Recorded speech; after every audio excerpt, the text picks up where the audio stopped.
ओम नमः सिद्धेभ्यः।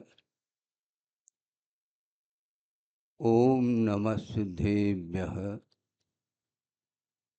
ओम सिद्धेभ्यः। मंगलम भगवान वीरो मंगलम गौतमो गणे मंगलम कुंद कुंदाद्यो जैन धर्मोस्तु मंगलम सर्वमंगल्यम सर्वकल्याणकारकम प्रधानम सर्वधर्माणां जैनम जयतु शासनम। अहिंसा परमो धर्म की महावीर भगवान की प्रातः स्मरणीय परम पूजाचार्य गुरुवर श्री विद्यासागर जी मुनि महाराज की जय।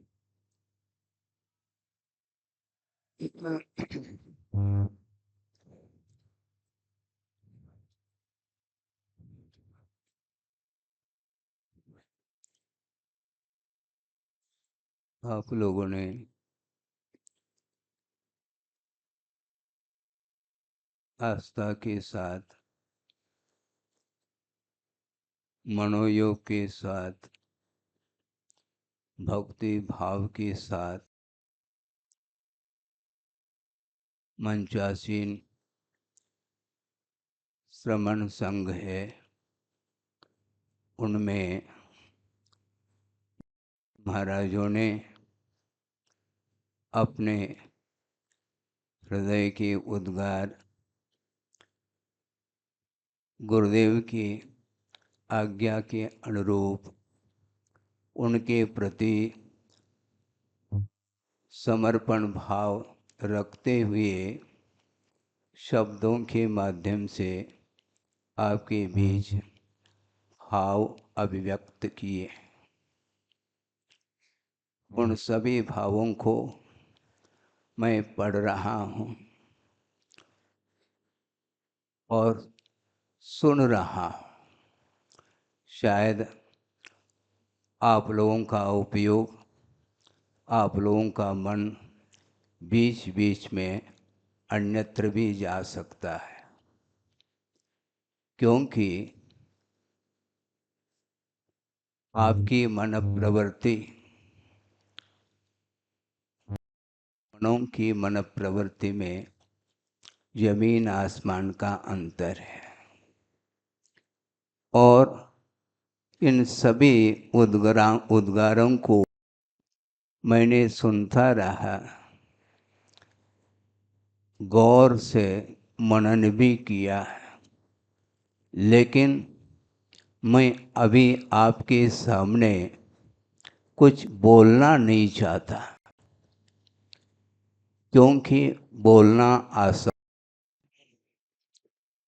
और उस बोली के अनुरूप क्रियान्वयन करना बहुत कठिन होता है। इसलिए बोलने के विचार के लिए समय देना चाहिए, उसके उपरांत ही वह सारा का सारा कार्य गुरुदेव के अनुरूप हो सकता है। इसलिए मैं कह रहा हूँ, क्योंकि आपने तो भक्तिवशात बहुत सारे विशेषण जोड़ते हुए, चाहे आप लोग हो, चाहे ऊपर बैठे हुए श्रमण लोग हो, वो सारे सारे भक्ति भाव प्रदर्शित किए हैं, किंतु भक्ति और सिद्धांत में थोड़ा सा अंतर है, बल्कि थोड़ा नहीं, बहुत अंतर है। भक्तिवशात बहुत सारे विशेषण दिए जा सकते हैं, उसमें स्वतंत्रता है, किंतु वो सारे विशेषण मेरे लिए फिट होते हैं क्या नहीं होते, इसको सिद्धांत के तराजू से ही बोला जा सकता है।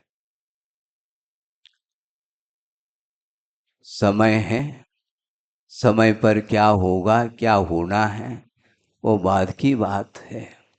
अभी तो यह प्रसंग गुरुदेव को लेकर के 1 सप्ताह से चल रहा हूँ और प्रत्येक व्यक्ति का मन व्यथित है।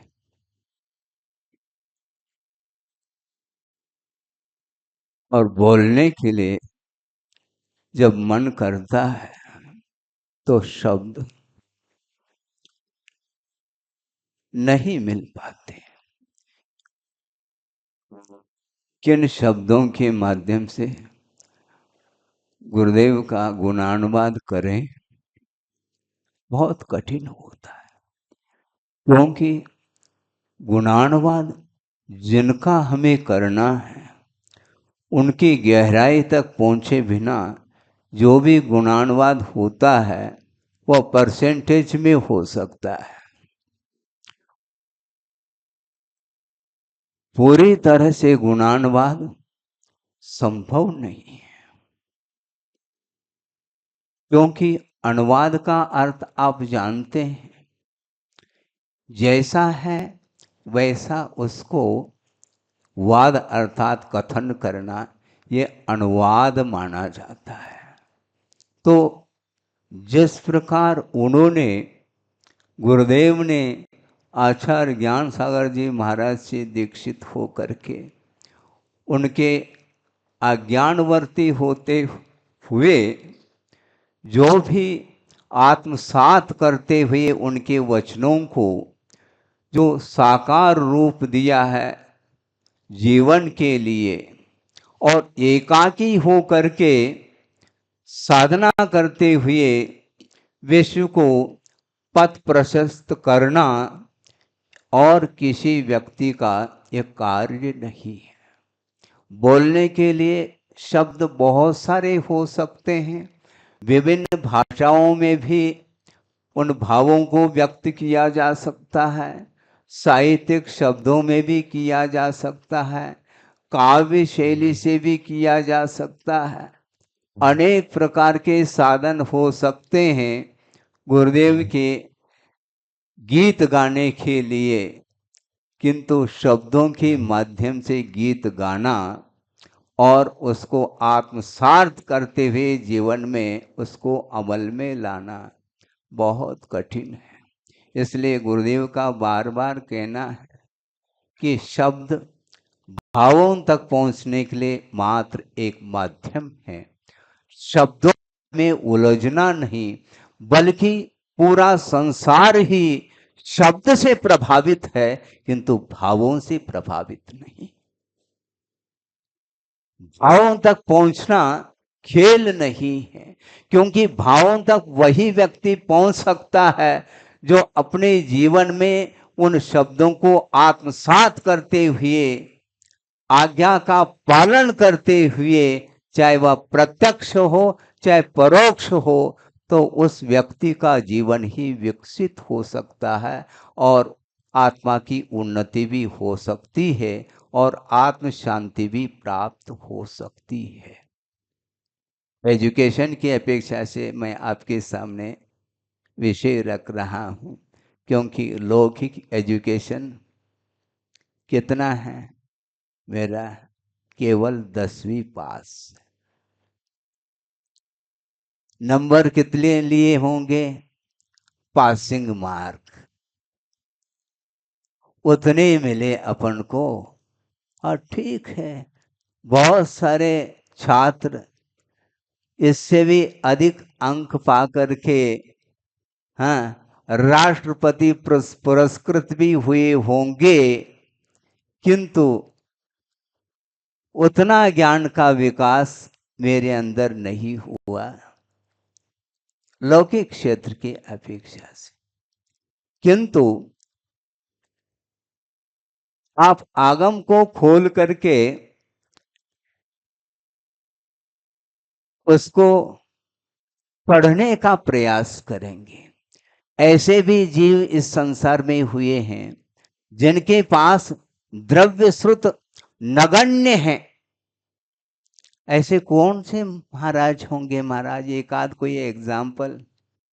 हाँ, शिवभूति मुनि है, जिसका उल्लेख शायद कुंद कुंद स्वामी ने अष्टपौड में किया, जिनके लिए नमोकार मंत्र का भी ज्ञान नहीं है, किंतु पंच परमेष्टि के प्रति आस्था के जो भाव हैं वह कूट कूट करके भरे हुए हैं उनके अंदर।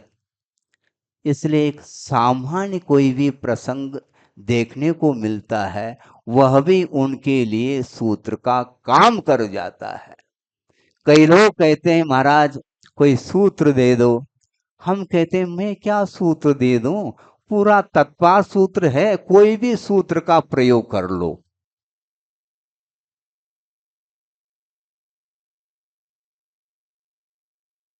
क्योंकि आज एक सूत्र दे दिया, कल दूसरा व्यक्ति आया महाराज हमारे लिए एक सूत्र दे दो, ये बहुत पुराना हो गया सूत्र, नया सूत्र दे दो। भैया जो सूत्रकार होते हैं वो दे सकते हैं, मैं सूत्रकार तो हूं नहीं, किंतु जिन्होंने लिखा है आगम को और आत्मसात करते हुए आगम का आगम की रचना की है, उसका आलम्बन लेकर के किसी भी सूत्र को हम आत्मसात करते हैं तो उसका भाव अपने आप में वह भावपूर्ण धर्म है। शब्दों का निषेध नहीं, किंतु शब्द सो बोध नहीं, इस प्रकार गुरुदेव का कहना है। शब्द सो बोध नहीं और बोध सो शोध नहीं, ये उनकी विशेषता है। हाँ, शुरुआत का एक प्रसंग आपके सामने रख रहा हूं। आचार्य महाराज के चरणों में जब मैं आया, उस समय बड़े मुश्किल से 2-3 ब्रह्मचारी थे और कोई भी महाराज नहीं थे। आचार्य महाराज थे और एक छुल्लक जी थे और 2-3 महाराज थे। और उस समय ब्रह्मचर्य अवस्था में मैं रहा उनके चरणों में, क्योंकि उन्होंने स्थान दिया इसलिए रहा। हाँ, बहुत बड़ी बात हो गई। जब तक ये देखिए आप आचार्य महाराज की निरहिता यहाँ पर देखने को मिलती है। आचार्य महाराज के दर्शन के लिए आए, सन 75 की बात है। आचार्य श्री के दर्शन करके, बहुत छोटा था उम्र की अपेक्षा से, और सभा में मैं भी एक कोने में बैठा था और सभा के लिए संबोधन दे रहे हैं, वो व्यक्ति विशेष के लिए नहीं। जब तक बिना ड्रेस चेंज किए उनके प्रतिदिन दर्शन के लिए जाता था और प्रवचन अधिक सुनने के लिए बैठ जाता था, किंतु कभी भी उनकी दृष्टि मेरी ओर नहीं हुई। दर्शन करने के लिए गया, सामान्य है, सामान्य है। जैसे अभी सभा बैठी है और आप सुन रहे हैं, किसी व्यक्ति विशेष को फोकस करके कोई चर्चा थोड़ी की जा रही है, सामान्य रूप से देशना प्रवचन दिया जा रहा है, उसी प्रकार वो दे रहे हैं।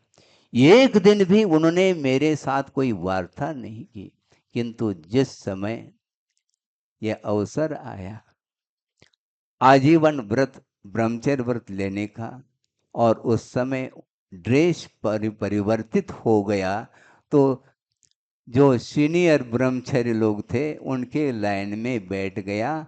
तो उस दिन से मंगलाचरण प्रारंभ हुआ। हाँ, क्यों ऐसा? ऐसा ही है। जब तक फॉर्म नहीं भरेंगे तब तक एंट्री नहीं है स्कूल में, ये ध्यान रखो। उसी प्रकार की स्थिति थी और मंगलाचरण प्रारंभ करके, और अभी भी ध्यान है मुझे महावीर जी में कि पंचायत इकाई को लेकर के उसका मंगलाचरण उन्होंने कराया है। पंचायत इकाई का स्वाध्याय कराने की दृष्टि से नहीं, किंतु मंगलाचरण के अपेक्षा से उसको रखा और उच्चारण कराया। लगभग मुझे अभी तक स्मरण में 8-10 बार उच्चारण किया होगा। ठीक से उच्चारण करो। तो हमें ये मालूम ही नहीं है कि ठीक क्या और सही क्या। जैसा मुख से उच्चारित होता गया उनको मालूम हो गया। अब ये धीरे धीरे इनको आएगा। अर्थ ये है कि उस समय एजुकेशन 10वीं पास था और वो भी मातृभाषा कन्नड़ है और एजुकेशन मराठी मीडियम से हुआ था। वो सब जानते थे। इसके उपरांत भी उन्होंने संघ में प्रवेश दिया है, इसमें कोई तथ्य होगा। वो ये है कि लौकिक शिक्षण अलग वस्तु है, किंतु भीतर के जो भाव है उसको वो पढ़ा करते थे। उस समय मेरी हालत ये थी कि अंगूठा छाप, इतना ही नहीं, वह अंगूठा कहां पर छापना ये तक दिमाग में नहीं। इसके उपरांत भी उन्होंने शरण दे दिया। भव भवांतर में नहीं भुलाया जा सकता।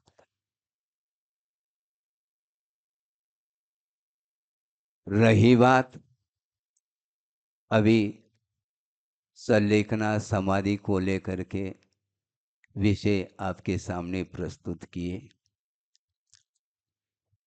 शरीर के प्रति उनकी जो निरीहता थी, आप गौर करेंगे, ध्यान देंगे, शरीर के प्रति निरीहता जो थी वो आज से नहीं, शुरू से उनकी निरीहता रही है।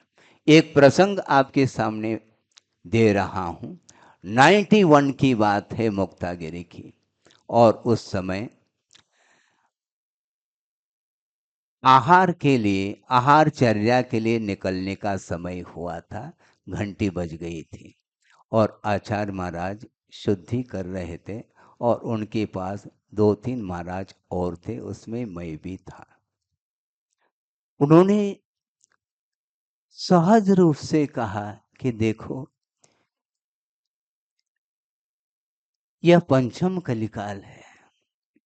कहाँ तो चतुर्थ काल में साधक श्रमण घनघोर जंगल में, वन में जाकर के एकाकी तप करते थे और महीनों महीनों तक अनशन तप करते हुए अपने जीवन को व्यतीत करते थे। किसी के साथ कोई परिचय नहीं, कुछ नहीं।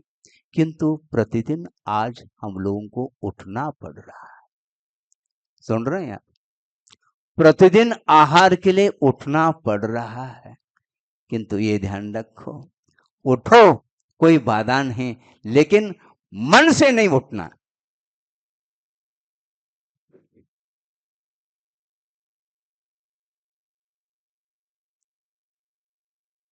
क्योंकि शरीर है। उन्होंने ये कहा, इट इज आल्सो मशीन।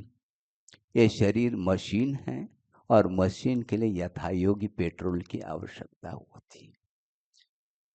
लेकिन मन से नहीं उठना, अनिच्छा पूर्वक उठ करके मूलाचार के अनुरूप उस चर्या को संपन्न करके आना है और प्रतिक्रमण प्रायश्चित आदि करके फिर बाद में करने योग्य कार्य करना, अर्थात सामायिक ध्यान आदि में लीन होना, ये हमारा ध्रुव लक्ष्य होना चाहिए। इस प्रकार प्रसंग प्रसंग पर उन्होंने श्रमण संघ के लिए, चतुर्विद संघ के लिए उन्होंने संबोधन दिए हैं। तो उस समय भी ये स्थिति उनकी थी और समाधि के वक्त, संलेखना के समय पर उनकी इच्छा हो सकती है कि आप सोचो, विचार करो। ये जन साधारण के लिए, आम जनता इस विषय को समझ नहीं पाई, क्योंकि प्रतिदिन उनकी जो चर्या होती थी वो अनुपात से वो आगे बढ़ते जा रहे थे। ये किसी को भी ज्ञात नहीं हो सका कि व्याधि तो थी, किंतु व्याधि के कारण ही आचार्य महाराज आहार ले नहीं पा रहे हैं, ऐसी धारणा बनती जा रही थी, जबकि यह धारणा ठीक नहीं। प्रतिदिन वो अनुपात से लेते थे, इतने दिन तक इतना लेना, इतने दिन तक इतना लेना। इस प्रकार प्रतिदिन कभी 8 मिनट, कभी 10 मिनट, कभी 5 मिनट, कभी 3 मिनट, मैं लगातार लगभग 1 महीने, 1.25 महीने से इस विषय को सुन रहा हूं। बासोदा में रहा, पुणे में गुरुदेव के आज्ञा से चातुर्मास संपन्न करके और उन्हीं के संकेत के अनुरूप बासुदा पहुंच गए और इस प्रकार की चर्चाएं सुनने को मिलने लगी और आचार्य महाराज को पीलिया रोग हो गया है। तो मेरे मन में भाव आया है, आचार्य महाराज तो बहुत दूर हैं, लगभग 500 550 किलोमीटर दूर हैं, तो अब क्या किया जाए। इस समय आदेश प्राप्त करना, संकेत प्राप्त करना ये उपाय नहीं है। आदेश का, आज्ञा का उल्लंघन करने का भाव नहीं, किंतु औचित्य गुण भी कोई होता है।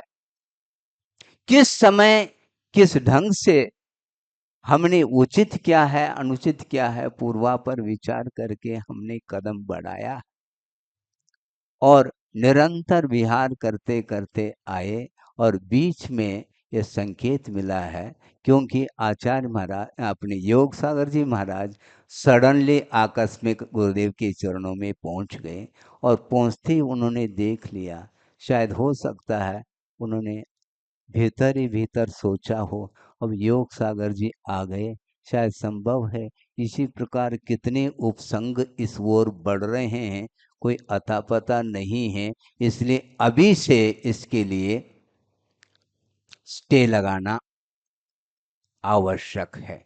इसलिए उन्होंने ये कहा, जहां पर भी हैं, जिस दूरी पर हैं, जहां हैं वहीं पर ठहरें, वहीं पर रहें। इस प्रकार संकेत मिलते ही छपारे से आगे मैं बढ़ चुका था और उस समय ये संकेत सुनने को मिला, तो हमने सोचा बीच में जंगल में तो रुक नहीं सकेंगे, शिवनी तक आकर के वहां पर रुक गए। रुकने के उपरांत जैसे ही यह समाचार हमें मिला कि समता सागर जी महाराज अपने संग सहित छुई खदान पहुंच गए हैं और आचार्य महाराज की स्थिति दिनों दिन गंभीर होती जा रही, ये जब सुना तब हमने सोचा जब महाराज वहां तक पहुंच सकते हैं तो अपने लिए तो धीरे धीरे और आगे बढ़ना चाहिए। और मन में ये विचार आया, बिना आज्ञा के गुरुदेव के चरणों में तो नहीं जाऊंगा, किंतु उनके निकट तो पहुंच सकता हूं। और शिवनी से विहार करते करते लगभग 90 किलोमीटर बालाघाट 4 दिन में आ गए और बालाघाट से एक दूसरे स्टॉपेज तक पहुंच गए हैं और रात में ये स्थिति सुनने को मिली कि आचार्य महाराज हैं, हाँ सतोना गांव है। तो वहां पर रात में लगभग 11:15 बजे यह समाचार धीरे धीरे सुनने को मिला। तो वीडियो कॉल किया गया था और आचार्य महाराज की स्थिति को साक्षात मुझे देखने को मिला। अब कुछ नहीं कर सकते। क्यों? क्योंकि यह सिद्धांत है, यह शरीर है, द्रव्य अलग वस्तु और पर्याय अलग वस्तु, और उनका यह सिद्धांत है कि हमेशा दो तरह से चिंतन करना चाहिए, ऐसा उनका बार बार हम लोगों के लिए कहना रहा। एक द्रव्य दृष्टि से चिंतन करिए और एक पर्याय दृष्टि से चिंतन करिए। द्रव्य दृष्टि से चिंतन करने से भीति समाप्त होती है और पर्याय दृष्टि से चिंतन करने से वैराग्य और बढ़ता चला जाता है। लेकिन समस्या ये है, वैराग्य तो बढ़ेगा, उनके अनुपस्थिति में भी बढ़ेगा, क्योंकि वो अनुपस्थित है ही नहीं। व्यवहार से भले ही अनुपस्थित हो, किंतु प्रत्येक व्यक्ति के जिसके अंदर आस्था की किरण है, ऐसे प्रत्येक व्यक्ति के अंदर वो विराजमान है हृदय में। इसलिए निश्चित रूप से वैराग्य हमेशा बना रहेगा, बल्कि उसमें वृद्धि और होगी। किंतु विकल इस बात को लेकर के होता है कि गुरुदेव की उपस्थिति में जो साहस आता है, जो बल मिलता है, जो मनोबल और बढ़ता चला जाता है, शारीरिक बल से हमें कोई विकल्प नहीं, किंतु शरीर क्षीण होने के उपरांत भी उनके आशीर्वाद और उनके दर्शन से जो मनोबल, विल पावर जिसको बोलते हैं, वह बढ़ता चला जाता है। अब उनकी अनुपस्थिति हम क्या करेंगे? इस प्रकार बार बार मन में वह भाव आते हैं। इसलिए हम ज़्यादा नहीं कहना चाहते हैं, उनके लिए कहने के लिए समय कम पड़ेगा, जीवन भी कम लगेगा, भव भव में भी उनके गुणों का हम स्मरण तो कर पाएंगे, किंतु सारे सारे गुण उनके स्मृति के विषय नहीं बन पाएंगे। जब स्मृति के विषय नहीं बन पाएंगे तो शब्द कहाँ से आपके सामने रखा जाए। इसलिए हम ये कहना चाहते हैं, गुरुदेव की विशेषता आगम के अनुरूप प्रत्येक पल उनका ये कहना रहता है कि आगम चक्षु साहू। आगम ही साधु अर्थात श्रवण के नेत्र हैं। कभी भी आगम को साइड में रख करके कभी भी अपनी बुद्धि से सोचना नहीं चाहिए। एक और प्रसंग छोटा सा आपके सामने रख करके पूर्ण कर लूं। यही छत्तीसगढ़ है, चंद्रगिरी में बैठे हैं, पास में राजनांद गांव है और उसके निकटवर्ती दुर्ग है।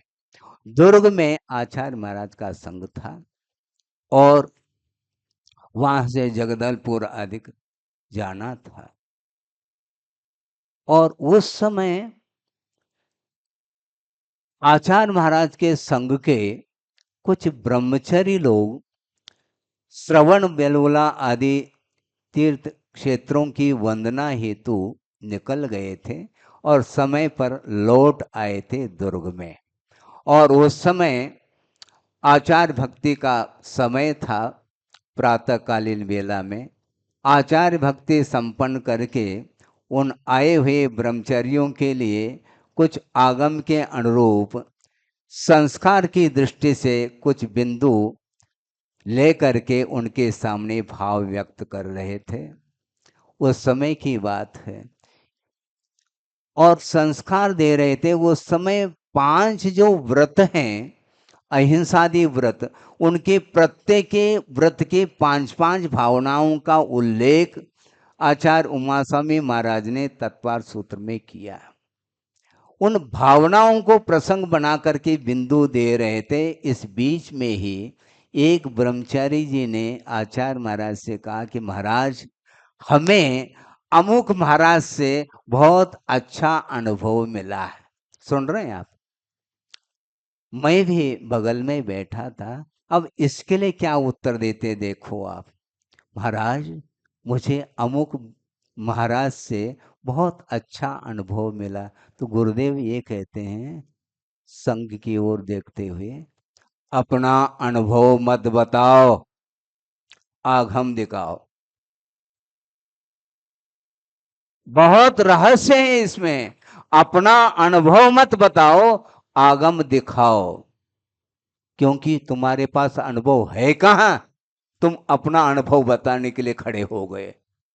क्योंकि तुम अपने अनुभव के अनुरूप बताओगे, शायद संभव है तुम्हारी जो साधना है उससे भी अधिक साधना की क्षमता को लेकर के कोई आया है तो उनकी साधना रुक सकती है। ध्यान रखो, ये आशय उसमें छुपा हुआ था, हमने समझ लिया। क्योंकि मेरे अंदर समझने के लिए, सपोज कह रहा हूं, मेरे अंदर एकाध भी उपवास करने की मान लो क्षमता नहीं है, तो मैं ये अनुभव बताऊंगा, हाँ आज पंचम काल है, दीर्घ सनन नहीं है, अमुक है तमुक है, और इस प्रकार जो है ये संभव नहीं है, इसलिए इतना ही ठीक है तुम्हारे लिए। इस प्रकार मैं अपने अनुभव को रखूंगा। ये उनको ज्ञात है, इसलिए उन्होंने ये कहा कि अनुभव नहीं, आगम दिखाने का प्रयास करो। आचार्यों ने जो आगम सामने रखा है, जो मार्ग प्रशस्त किया है, हमें मार्ग बनाने की आवश्यकता नहीं। हमें मार्ग बनाने की आवश्यकता नहीं, किंतु मार्ग में चलने की आवश्यकता है। आप बार बार अपने मुख से मेरे लिए जो भी विषय रखा है वो अपनी जगह है, किंतु मैं ये कहना चाहता हूं और आचार्यों का ये कहना है, हमें मार्ग नहीं बनाना, हमें आचार्य संहिता नहीं बनाना, किंतु आचार्य संहिता जो है उपस्थित उसके अनुरूप हमें चलने की आवश्यकता है। हमें किसी की मार्गदर्शन की आवश्यकता नहीं, किंतु मार्गदर्शन देने वाले जो गुरुदेव हैं उनको स्वप्न में भी नहीं भूलना चाहिए। और एक और अंत में छोटा सा प्रसंग आपके संग में सामने रख करके इस प्रसंग को पूर्ण कर लूं। सन 93 की बात है, जैसा महाराज जी ने कहा था, श्रवण बेलबगला की यात्रा उन्होंने की उस साल। उसी समय अपने मड़िया जी में जो नंदीश्वर द्वीप की रचना की है, जिनालय की रचना, और उसका पंच कल्याणक संपन्न होना था। उस समय चतुर्वेद संघ उपस्थित था और आचार्य महाराज ने उस समय लगभग 25 और आरिकाएं दीक्षाएं दी थी। उस समय का प्रसंग है। प्रातः काल में चर्चा चल रही थी और एक सज्जन थे, उन्होंने जिज्ञासा रखी कि महाराज कि मोक्ष मार्ग पर चलने के लिए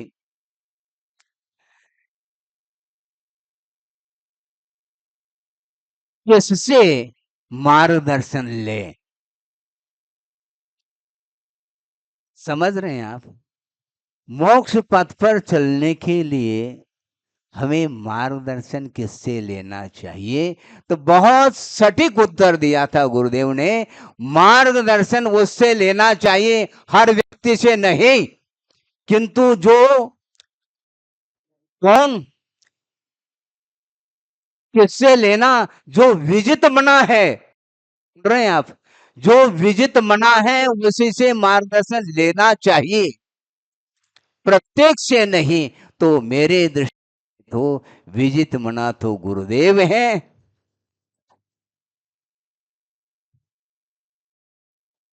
उनसे, उनके माध्यम से जो संघ के लिए मार्गदर्शन मिला है, जो प्रकाश मिला है, वह प्रकाश हमारे लिए पर्याप्त है।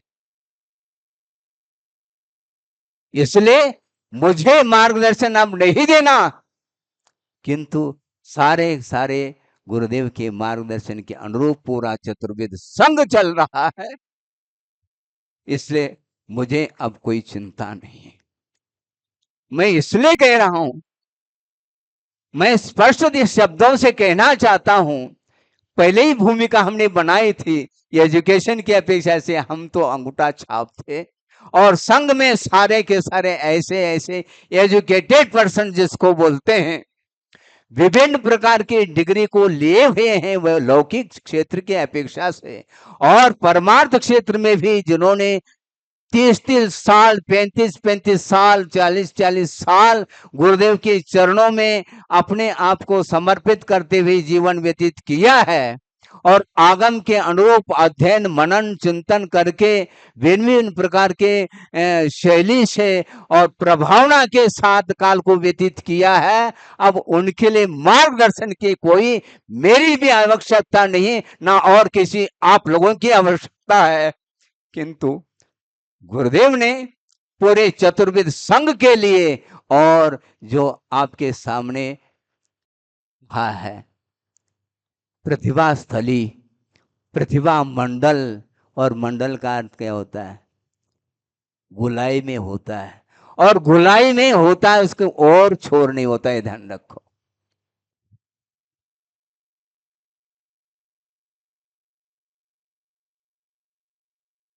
आज इस विषम परिस्थिति में, भौतिक युग में और यंग एज में आजीवन ब्रह्मचर्य व्रत लेकर के ये सारे सारी प्रतिभा मंडल की बहनें एजुकेटेड हैं, विभिन्न प्रकार की डिग्रियों को प्राप्त कर लिया है और लौकिक शिक्षण ही नहीं, परमार्थ संबंधी भी संस्कार छोटी छोटी बालिकाओं के लिए दे रही हैं।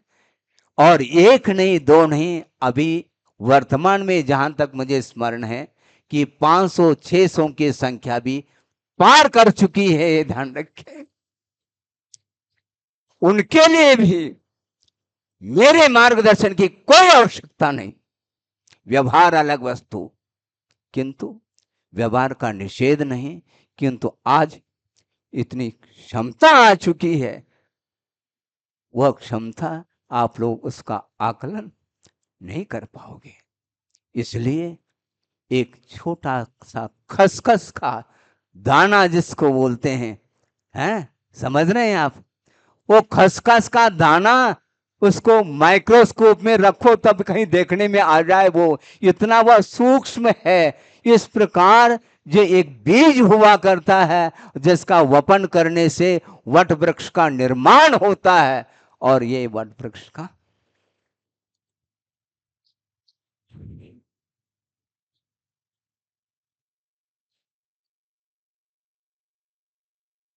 अब बीज का वपन हो जाता है, बीज अंकुरित होता है और पौधा होता है, और पौधा होने के उपरांत एक सघन छायादार वृक्ष का रूप ले लेता है। उसके लिए पानी की कोई आवश्यकता नहीं है, ध्यान रखो। उसकी जड़ें इतनी गहराई तक पहुंच गई, अब अकाल भी पड़ जाए उनके लिए पानी की कोई आवश्यकता नहीं।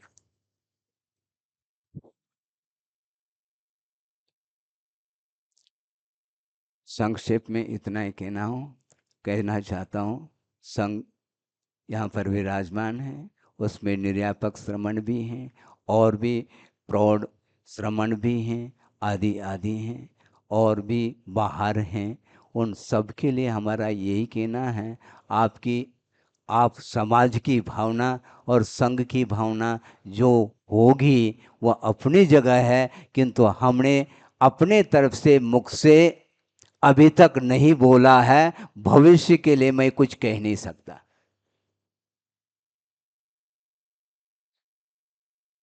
बिल्कुल ये तय है, क्योंकि जो लक्ष्य कुछ अलग है, ये मोक्ष मार्ग है। अनुशासन जो होता है वह एक कुछ क्षण के लिए होता है।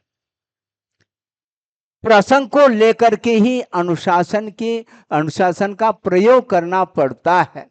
गुरुदेव ने यह कहा था कि दोष लगने के उपरांत प्रायश्चित लेना अलग वस्तु, किंतु दोष न लगे इस प्रकार का प्रयास करना चाहिए। तो इसी प्रकार हम अपने जीवन में जो साधना करने के लिए रत्नत्रय को प्रदान किया है गुरुदेव ने, उसको निरंतर हम मन वचन काई से किसी भी प्रकार से उसमें दोष न लगे, इसका पूरा ध्यान रखते हुए हम चलेंगे तो निश्चित रूप से हमारा जो लक्ष्य है वह पूर्ण होगा। और लक्ष्य और कुछ भी नहीं, क्योंकि गुरुदेव का ये कहना है, वो बार बार वह शब्द मेरे कानों में गूंजते रहते हैं। आपको आश्चर्य लगेगा, आचार्य महाराज की इतनी लघुता है, आप अचंभित हो जाएंगे। वो ये है, उन्होंने ये कहा कि वर्तमान में मोक्ष मार्ग का अभाव नहीं, आज भी भावलिंगी संत हैं और आराधना कर रहे हैं आगम के अनुरूप रत्नत्रय की, किंतु वर्तमान में जो मोक्ष मार्ग है वह कैसा है? Only nursery. समझ?